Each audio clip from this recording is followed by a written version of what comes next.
All right. Welcome to our centering moment for today. In Luke chapter 13, beginning with verse 6, we see a war going on in the vineyard.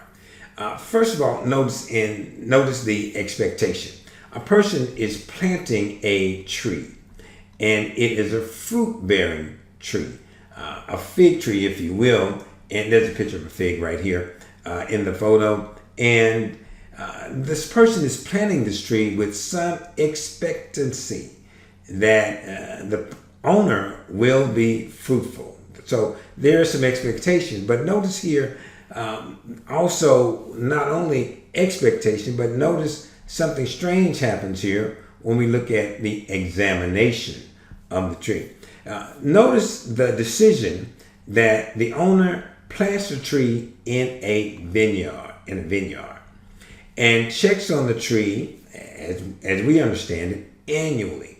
And the tree appears to be growing, responding to the care, nutrients, food, water provided by the gardener, appears to be growing and responding. But not only is the decision to put the tree in a vineyard, but also notice the disappointment. The 3 years in a row, the owner comes to the tree and finds that there is no fruit on the tree. And so the owner doesn't seem to want to waste any more time with it, so to speak, and says, cut it down. Why is it wasting my soil? We have the decision to put the tree in a vineyard of all places, not an orchard. The disappointment when the tree doesn't produce fruit. And notice here what we would call the difference.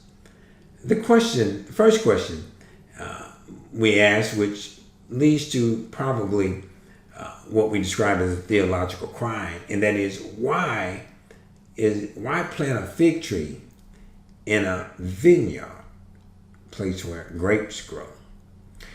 Can a tree survive in a place designed for vines? Remember that vines have short roots. Trees need deep soil for their roots because it's searching for water. Is 3 years enough time? Is the owner rushing the tree? A tree doesn't really reach its potential until years later, many years later. But here in what would seem its infancy, can the owner not see the forest for the trees? I find the question. Remember, vines are what we call herbaceous, and that is they use other things, items, people, trees, poles, to grow and ascend. They often climb over stuff. Vines have a tendency to eat off of others' plates. This is an expression used by my friend Lamar, and he talks about, Reverend Lamar talks about how people have a tendency to grow by eating off of the work, eating off of the plate, off the backs of others. Is this an ideal situation? Is the owner giving the tree its due diligence? Is it in a place where it can survive, where it can produce fruit? All right. Let me know what you think. All right.